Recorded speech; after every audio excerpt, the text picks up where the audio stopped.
We follow unspoken rules every day. Don't take a call on speakerphone in a quiet cafe. Don't scroll through someone's photo gallery when they're just showing you one picture. Let people get off the elevator before you get on.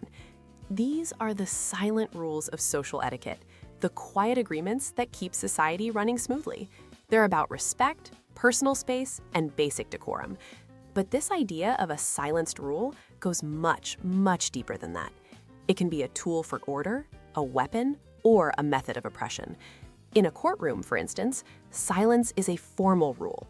Rule 8 in some districts mandates that all electronic devices be turned off. It's a forced silence for the sake of focus and procedure. In legal mediation, a different kind of Rule 8 ensures confidentiality. What's said in the room stays in the room. This silence is designed to build trust, to allow for honesty without fear that your words will be used against you later.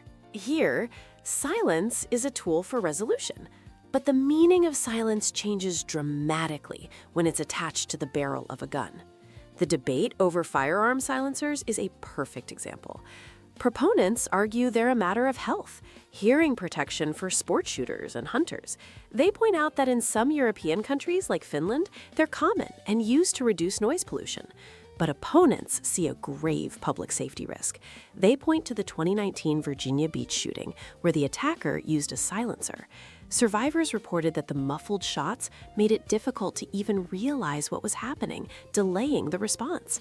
In this context, silence isn't about protection. It's about stealth. It makes it harder for law enforcement and the public to locate a threat, turning a tool of sound suppression into a tactical advantage for an attacker. This is where the concept gets truly chilling, when silence stops being about etiquette or procedure and becomes a political act, when the goal is to silence people.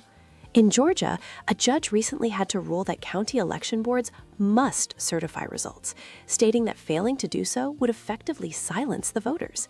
It's a stark reminder that bureaucratic maneuvers can be used to erase the voices of citizens, to make their votes disappear into a void of manufactured doubt. And this isn't just a domestic issue.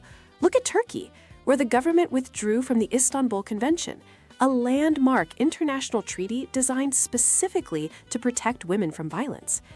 This wasn't just a policy change. It was a message.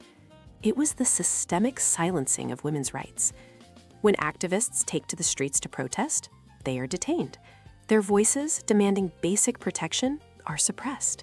We started with the simple, unspoken rule of not commenting on someone's weight, a rule of kindness. But the most dangerous silences aren't the ones we navigate in daily conversation. They're the ones imposed by power. The real challenge isn't remembering to let someone exit the elevator first. It's learning to listen for the voices that are being deliberately quieted, to see the empty spaces where a protest should be, and to ask, who benefits from that silence?